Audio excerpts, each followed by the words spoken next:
Pemirsa, PT Asuransi Tugu Pratama Indonesia (TBK) resmi melantai di Bursa Efek Indonesia sejak pertengahan tahun 2018.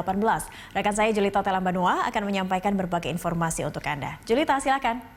Baik, terima kasih Cakri. Pemirsa, saham PT Asuransi Tugu Pratama Indonesia (TBK) yang merupakan anak usaha PT Pertamina Persero ini adalah salah satu pilihan yang menarik bagi para pelaku pasar. Kita lihat datanya, pemirsa. Nah, ini dia PT Asuransi Tugu Pratama Indonesia (TBK), kodenya adalah TUGU atau Tugu, masuk pencatatannya pada 28 Mei 2018 dalam papan pengembangan. Bidang usaha utamanya adalah asuransi umum, kemudian sektornya finance, dan subsektornya adalah insurance.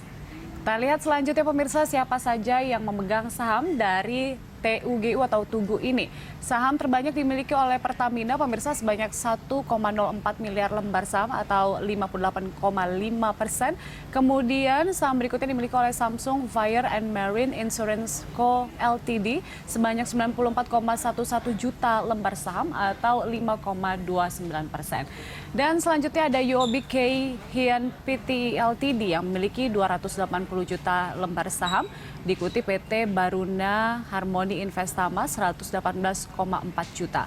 Kemudian di sini publik dan pemegang saham lainnya yaitu 13,79% atau sebanyak 245,26 juta lembar saham. Dan selanjutnya, pemirsa, kita lihat bagaimana pergerakan harga saham Tugu ini dari Januari 2020 hingga awal Juli ini. Kita lihat ini pada awal Januari, pemirsa, di angka atau di level 3.450 per lembar sahamnya. Kemudian naik pada bulan Februari di angka 3.480. Kemudian Maret, April hingga Mei ini turun cukup signifikan dari 3.260 kemudian turun ke 2.960. Kemudian turun lagi pada akhir Mei di angka 2.600 dan kembali naik pada bulan Juni 2.880 per lembar saham. Dan pada awal Juli ini kita lihat berada di angka 2.700 per lembar sahamnya. Ya, itu dia, pemirsa, sejumlah informasi yang dapat saya sampaikan. Kembali ke rekan Cakri. Baik, terima kasih Julita untuk informasinya. Dan pemirsa, kita kembali lanjutkan perbincangan ini terkait seperti apa prospek dan juga pergerakan saham dari Tugu Insurance dengan Kepala Riset Samuel Sekuritas, Pak Surya, masih bersama saya. Pak Surya, kalau tadi mungkin Anda juga sudah melihat begitu, kita membahas terkait saham dari Tugu. Sempat di 3.450 lalu tidak bisa menolak begitu ya anjloknya saham dari semua sektor di tengah pandemi ini. Di Mei dia terprosok di sekitar 2.100 kalau tadi tidak salah, lalu kembali naik lagi dan kemarin ditutup di 2.700. Kalau Anda melihat saham Tugu ini masih menarikkah untuk disasar oleh para pelaku pasar begitu? Kalau dari segi valuasi kan seperti saya utarakan tadi kan, book value per share mereka tuh mestinya kan sekitar 4.500-an ya. Jadi kalau misalnya saat ini 2.700 itu diskon ya, mungkin hanya sekitar 0,6 kali ya. Apalagi kalau tadi misalnya turun sampai mendekati 2.000 itu sih menurut saya sih udah diskonnya terlalu dalam ya.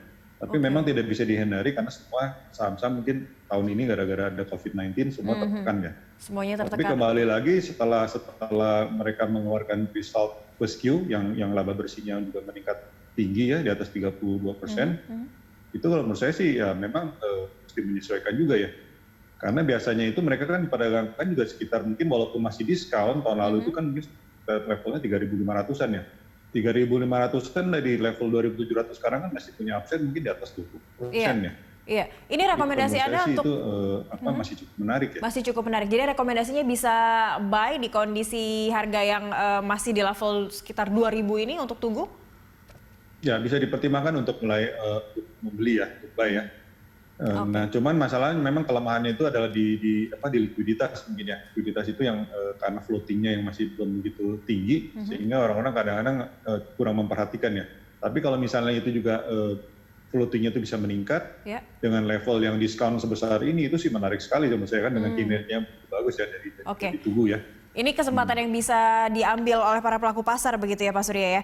Lalu kalau Anda melihat secara overall gitu ya dengan kondisi Tugu yang masih kita bilang prospektif untuk saat sekarang ini di tengah pandemi, sebenarnya kecenderungan bisnis asuransi juga masih tetap aman tidak sih Pak untuk disasar oleh para pelaku pasar pula, ataupun seperti apa pergerakannya untuk di tahun ini saja untuk bisnis asuransi secara keseluruhan?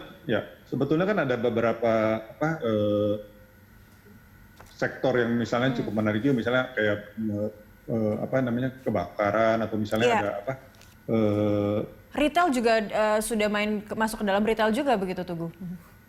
Retail sekarang masuk, cuman maksud saya selain dari retail itu juga sebetulnya kan sekarang ada misalnya ada gempa bumi, ada apa dan lain-lain, kan itu yang itu juga menjadi peluang juga kan, karena orang kan sekarang juga jadi takut juga kan kalau misalnya nggak ada insuran, terjadi gempa bumi dan lain-lain, itu juga membuat mereka juga mulai berpikir kan untuk mengasuransikan kan kejadian seperti itu kan. Untuk retail sih memang secara keseluruhan mungkin masih belum terlalu besar untuk Tugu karena baru memulai, tapi kalau saya lihat growth-nya kan tuh bagus ya. Growth-nya tuh sangat tinggi kan biasanya untuk kendaraan bermotor itu misalnya kan itu bagus-bagus ya, menarik ya. Karena nggak bisa mengandalkan cuma dari captive market, kan udah ada istilahnya kan, dan dengan Pertamina dan lain-lain kan. Secara keseluruhan sih gross premium mereka masih banyak di premiumnya masih di kebakaran ya. Cuman kebakaran ini memang reinsurance-nya juga cukup tinggi ya Pak saya lihat ya. Reinsurance cukup tinggi ya. Jadi itu memang mesti banyak hal yang dipertimbangkan, karena ada yang preminya mungkin besar, tapi juga reinsurance-nya karena risikonya cukup tinggi ya. Reinsurance-nya cukup tinggi. Kalau retail itu relatif sebetulnya reinsurance kan kecil ya. Jadi itu sebetulnya kan secara net mungkin juga jadi menariknya di situ ya. Oke, baik. Ya, terima kasih Pak Surya telah membahas terkait pergerakan dan aksi korporasi dari Tugu Insurance hari ini di Corporate Action. Selamat pagi.